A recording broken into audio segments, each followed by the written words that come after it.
মানুষের কোন কর্মের জন্য বাড়িতে কন্যা সন্তানের জন্ম হয় জানেন কি?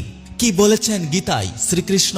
এই প্রসঙ্গে গীতায় বলা ভগবান শ্রীকৃষ্ণের কথা শুনলে অবাক হয়ে যাবেন আপনি। নারীকে সৃষ্টি করার সময় ব্রহ্মার প্রায় 7 দিন সময় লেগেছিল বলে উল্লেখ আছে শাস্ত্রে।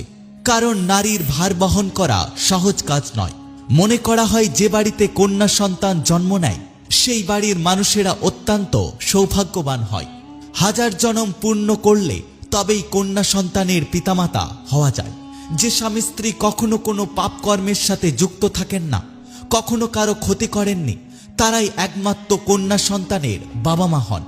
ভগবান শ্রীকৃষ্ণ গীতায় বলেছেন, একমাত্র যারা কন্যা সন্তানের ভার বহন করতে পারেন তাদেরকেই এই সৌভাগ্যের সুযোগ দেওয়া হয়।